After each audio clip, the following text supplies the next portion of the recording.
Niagale Bagayoko, bonjour. Bonjour. Il y a eu récemment des attaques inédites contre des camps militaires maliens, mais aussi des attaques dans le nord du Togo, au Bénin, au Burkina. Est-ce qu'on est face à une résurgence de ces mouvements? Il s'agit plutôt de la confirmation de l'expansion des aires d'influence des mouvements djihadistes et de l'approfondissement de leur présence et de l'affirmation de leur capacité. Ce qui s'est produit au Togo démontre que la progression vers le nord des pays côtiers se confirme et les attaques le 21 et le 22 juillet démontrent qu'elles sont capables de s'en prendre à des capacités militaires, y compris une quinzaine de kilomètres de Bamako, comme cela est indiqué dans la revendication du JNIM. Il est souligné combien le fait que les forces armées maliennes se soient alliées à ce qui est qualifié de mercenaires,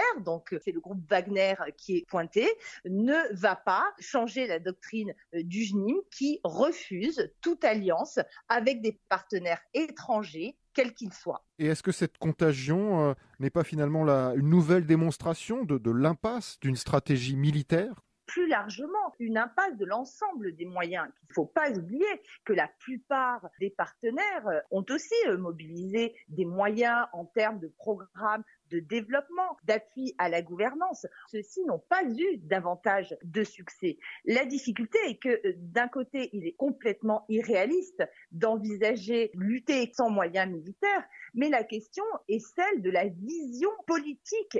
Quelle est l'alternative proposée notamment aux populations face à ces acteurs qui proposent des modèles de société alternatives? Comment ces mouvements peuvent-ils exploiter le départ de Barkhane du Mali et les tensions entre Bamako, Paris et même la MINUSMA maintenant? Le départ de la force Barkhane est l'objet d'assauts particulièrement violents de la part de la branche sahélienne de l'État islamique. Donc le vide a immédiatement été comblé.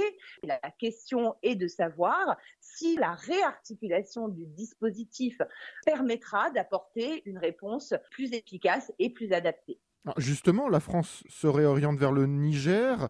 Ça vous semble un choix judicieux comme base? Dans la mesure où il y a une expansion du côté du Niger, oui, il y a un besoin. Le président Bazoum ne considère pas que le seul instrument militaire ou sécuritaire peut être la réponse exclusive, même s'il développe les programmes de renforcement des forces armées nigériennes. Il s'inscrit aussi à la fois dans une démarche d'amnistie, mais aussi dans une démarche de dialogue avec certains groupes.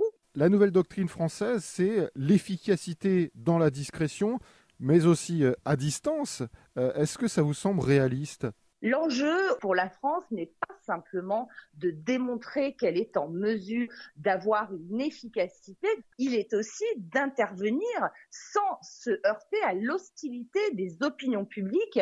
Les populations se sont retournées et ont démontré, si ce n'est une hostilité farouche vis-à-vis de l'intervention française, en tout cas un très grand scepticisme. Donc aujourd'hui, cette approche dans la discrétion s'impose finalement à France et il va falloir qu'elle déploie sans doute une nouvelle stratégie, y compris en termes de communication, pour favoriser son insertion dans le milieu. Mais de toute façon, les moyens qui seront déployés seront beaucoup moins massifs qu'ils ne l'ont été dans le cadre de l'opération Barkhane, qui consistait en un déploiement extrêmement important de contingents au sol. Niagale Bagayoko, merci beaucoup.